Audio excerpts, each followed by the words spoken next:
কিছু কিছু কথা কানে আসে, তারা বলছেন তারা কিন্তু মানে দিন আনে দিন খান, ট্রেনের দরজায় দাঁড়িয়ে তারা গল্প করতে করতে আসেন, খবরের কাগজ পড়েন, মোবাইলে ইউটিউব চ্যানেল দেখতে দেখতে আসেন, সেখানে তারা বলছেন খবর দেখার পরে বলছে যে তাহলে কি মোদির সঙ্গে মমতার কোনো সেটিং আছে?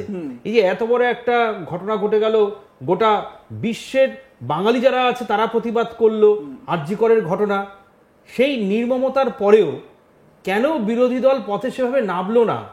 তার মানে কি দিল্লির কেন্দ্রীয় বিজেপি চাইছে না যে পশ্চিমবঙ্গে তাদের বঙ্গ বিজেপি ক্ষমতায় আসুক? তারা কি চাইছে মমতাই মুখ্যমন্ত্রী থাকুন পশ্চিমবঙ্গে? এটা কিন্তু মানুষের মত। খুব গুরুত্বপূর্ণ এই বিষয়টা যে এত কিছুর পরেও তুমি দেখো, শুধু এখানে নয়, সন্দেশখালীর ঘটনাটা তুমি ভেবে দেখো। একদমই তাই। শেখ শাহজাহান তাকে ধরতে যাওয়ার পরে মানে সিআইএসএফ আক্রান্ত হলো, সেখানে শুভেন্দু অধিকারী ছুটে গেলেন, সবকিছু হলো। বা তারপরে একাধিক ঘটনা ঘটেছে যেখানে বারবার বিভিন্ন ইস্যু তুলে দেওয়া হয়েছে রাজ্যের বিরোধী দলের হাতে, কিন্তু বিরোধী দল তারা কিন্তু প্রতিবাদ জানাতে পারেনি। তারা কি করেছে? বিধানসভা থেকে তাদের বিধায়কদের নিয়ে মিছিল করে রাজভবনে গিয়ে স্মারকলিপি জমা দিয়েছে। তারা কিন্তু কেউ মমতা বন্দ্যোপাধ্যায় যেমন 26 দিন অনশন করেছিলেন, সেরকম প্রতিরোধ, সেটা প্রতিবাদে থাকে না, আন্দোলনে থাকে না, প্রতিরোধ গড়ে তোলার কাজ কিন্তু মমতা বন্দ্যোপাধ্যায়ের দ্বারাই সম্ভব। এবং মমতা বন্দ্যোপাধ্যায়কে একের পর এক যে সমস্ত ইস্যু, মানে অনভিপ্রেত বিচ্ছিন্ন কিছু ঘটনা বারবার ঘটেছে, যেগুলো নিয়ে বিজেপির অনেক পথ খোলা ছিল, তারা কিন্তু প্রতিরোধ গড়ে তুলতে পারতেন। এবং মানুষের যে একটা কৌতূহল, একটা জিজ্ঞাস্য যে তাহলে কি মোদি মমতার কোনো সেটিং রয়েছে? তাহলে কি কেন্দ্রে বিজেপি চায় না পশ্চিমবঙ্গে ক্ষমতায় আসতে? তাহলে কেন এত কিছুর পরেও এই যে এসএলএসটি বা স্কুল শিক্ষক নিয়োগ নিয়ে, যেটা দেশের শীর্ষ আদালত, তারা পর্যন্ত রায় দিয়েছে, তারা পর্যন্ত বিভিন্ন সময় পথ করে দিয়েছে বিভিন্ন রাজনৈতিক দলকে প্রতিরোধ আন্দোলন গড়ে তোলার জন্য। তুমি জানো জাস্টিস আমাদের যিনি অভিজিৎ গাঙ্গুলি, তিনি এমন কিছু ভার্ডিক্ট দিয়েছিলেন যেটাকে সূত্রর মতো মনে করে তৎকালীন বিজেপি, অর্থাৎ শুভেন্দু অধিকারী পরিচালিত বিজেপি বিরোধী দল, তারা কিন্তু পথে নামতেই পারতেন। তারা পথে নামতে পারলেন না কেন? এটাই কিন্তু জনমানুষের বড় প্রশ্ন। যদিও এটাও বলতে হবে, শুভেন্দু অধিকারী কিন্তু যোগ্যতম সফলতম বিরোধী দলনেতা। তিনি বিধানসভায় শাসক দলকে নাস্তানাবুদ করে তোলেন। আমরা দেখেছি বিধানসভায় শেষ অধিবেশনেও বিভিন্ন ইস্যুতে একদম প্রশ্ন উত্তরের যে সেট দেওয়া হয় মন্ত্রীদের কাছে, সেই সেট ছিঁড়ে ফেলা, স্পিকারকে ঘেরাও করা, স্পিকারের বিরুদ্ধে অনাস্থানার মতো বিভিন্ন রকম প্রচেষ্টা তারা করেছেন। লবিতে বিক্ষোভ, ওয়েলে নেমে বিক্ষোভ, স্পিকারের দিকে তাকিয়ে কাগজ ছড়া থেকে শুরু করে, মানে এটা কিন্তু তারা স্পিকারকে তারা ব্যক্তিগতভাবে কোনো রকম অসম্মান করছে না, তারা রেকর্ড করাচ্ছে যে আমরা রাজ্য সরকারের এই মতবাদের বিরুদ্ধে প্রতিবাদ জানাচ্ছি। এবং এটা একটা সংবিধান সম্মত একটা প্রতিবাদের কৌশল। একদম, মানে এটাও তো ঠিক যে মানে শুভেন্দু অধিকারী এমন একজন বিরোধী দলনেতা যিনি সম্ভবত, কৌশিকদা তুমি ভালো বলতে পারবে, সম্ভবত শুভেন্দু অধিকারী সব থেকে বেশিবার সাসপেন্ড হয়েছেন বিধানসভায়। সম্ভবত শুভেন্দু অধিকারী এমন একজন বিরোধী দল। আমার মনে আছে আব্দুল মান্নান একবার সাসপেন্ড হয়েছিলেন, সূর্যকান্ত মিশ্র যখন বিরোধী দলনেতা ছিলেন তিনি সাসপেন্ড হননি, কারণ তিনি খুব সাংবিধানিকভাবে, মানে সঙ্গত কারণে সাংবিধানিকভাবে তিনি সেই সময় এই বিমান বন্দ্যোপাধ্যায় যিনি বর্তমান অধ্যক্ষ, বিভিন্ন রকম প্রতিবাদ করতেন, কিন্তু সেখানে তাকে সাসপেন্ড করা হয়নি। কিন্তু আব্দুল মান্নান একবার সাসপেন্ড হয়েছিলেন। এবং তোমার মনে আছে কংগ্রেসের বিধায়ক অরুণাভ ঘোষের 2 ঘন্টার জেল হয়েছিল, সেটা বিধানসভার মধ্যেই।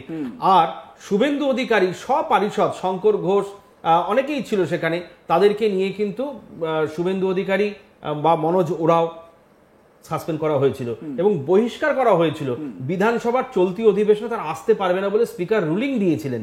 তার মানে এর থেকেই প্রমাণিত যে শুভেন্দু অধিকারী যেভাবে বিরোধিতা করছেন সেটা একদম সফল এবং সার্থকতম একটি বিরোধিতার জায়গা। কিন্তু এখান থেকে আমার প্রশ্ন, যেটা বিধানসভার অন্দরে শুভেন্দু অধিকারী সংগঠিত করতে পারছেন, দলগতভাবে বিজেপি, বঙ্গ বিজেপি নেতারা তারা কেন মমতার বিরুদ্ধে এই আন্দোলন বৃহত্তরভাবে ছড়িয়ে দিতে পারছেন না? এত হাতের সামনে ইস্যু, এত বড় বড় ঘটনা, এবং যে ঘটনাগুলো বাস্তব, এরকম নয় যে কোনো রকম ভাবে কল্পনা করে মিথ্যাচার করে চাপিয়ে দেওয়া হচ্ছে। তুমি যেরকম খুব যুক্তিসঙ্গতভাবে 26 দিন অনশনের কথা বললে, সিঙ্গুরে আন্দোলনের সময়কার কথা তুমি বললে, সেই সময় মমতা বন্দ্যোপাধ্যায় তো জানতেন যে এই যে শিল্প বিরোধী একটা মনোভাব তার বিরুদ্ধে চলে আসবে, মমতা বন্দ্যোপাধ্যায় শিল্প বিরোধী, এই তকমা তার লেগে যাবে, কিন্তু তারপরেও তিনি আন্দোলনে নামলেন, অনশন অনশনে নামলেন, টাটা গোষ্ঠী তারা বাধ্য হলো রাজ্য ছেড়ে চলে যেতে। সেটা গুজরাটের তৎকালীন মুখ্যমন্ত্রী নরেন্দ্র মোদী সেটাকে একেবারে লুফে নিলেন। গুজরাট একেবারে সুজলা সুফলা হয়ে উঠলো ইন্ডাস্ট্রির দিক থেকে। কিন্তু আমার প্রশ্ন হচ্ছে যে এই ইস্যুগুলো এই মুহূর্তে যেগুলো বিজেপির কাছে আছে সেগুলো সব বাস্তব, রিয়েল টাইমে হচ্ছে। নারী সুরক্ষা থেকে একাধিক বিষয়, সাংসদদের ওপর আক্রমণ, বিধায়কদের উপর আক্রমণ, তা সত্ত্বেও বিজেপি একেবারে নিষ্ফলা, মানে বিজেপির হাতে শুধু শূন্যই থাকছে আন্দোলনের ক্ষেত্রে। তার মূল কারণ হচ্ছে যে তুমি বললে গুজরাটের সানন্দে যে গেছিল গাড়ি কারখানা পশ্চিমবঙ্গ ছেড়ে, তারা কিন্তু সানন্দেও সফল হয়নি। কিন্তু মূল যে প্রতিপাদ্য বিষয় আমাদের হচ্ছে কেন বিজেপি প্রতিরোধ আন্দোলন গড়ে তুলতে পারছে না, কেন পথে নামছে না। দেখো, সত্যি কথা বলতে এটা শিশুরাও জানে, মানে বালকও জানে, এটা বিজেপির মধ্যে মানে বিভিন্ন জায়গায় শাখাগুলোতে গোষ্ঠীদ্বন্দ্ব রয়েছে।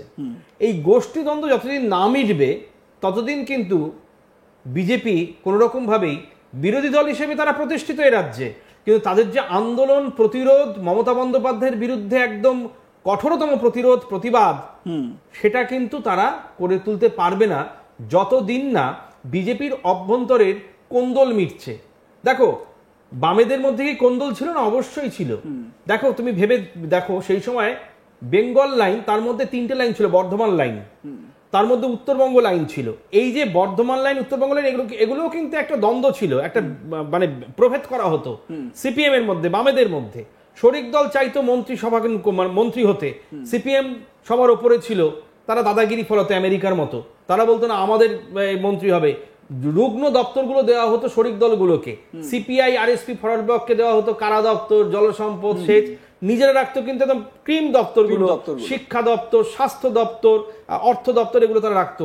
সেখানে একটা গোষ্ঠী কোন্দল ছিল। কিন্তু এখন যেটা হয়ে গেছে, মুখোশটা খুলে পড়েছে, বিভিন্ন রাজনৈতিক দলের এত বেশি গোষ্ঠীদ্বন্দ্ব, এই গোষ্ঠীদ্বন্দ্বের জন্যেই কিন্তু আজকে বিজেপি, শুভেন্দু অধিকারীর আন্তরিক চেষ্টা থাকলেও তিনি করে উঠতে হয়তো পারছেন না পারিপার্শ্বিকভাবে, যদিও তিনি সেটা বলবেন না, কারণ দলীয় শৃঙ্খলা মেনে কোনো কর্মী কখনো দলের বিরুদ্ধে প্রকাশ্যে মুখ খোলে না।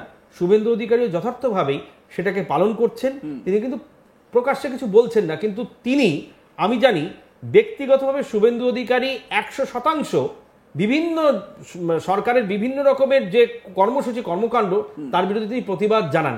এবং এটাও বলা দরকার, তিনি কিন্তু অনেক ক্ষেত্রে নিজে এগিয়ে গিয়ে বিপদের মধ্যে থেকেও তিনি কিন্তু প্রতিবাদ জানান, রাজ্যের মানুষের হিতাকাঙ্ক্ষী সেই হিসেবে তিনি প্রতিবাদগুলো জানান।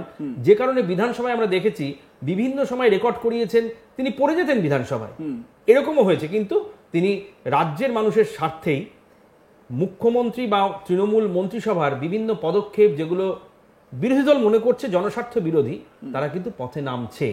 যদিও তোমার প্রশ্নের একটাই উত্তর, বিজেপির মধ্যে অভ্যন্তরীণ গোষ্ঠীদ্বন্দ্ব না থাকলে পরে এটা খুব সফল হতো এবং দ্রুত হতো।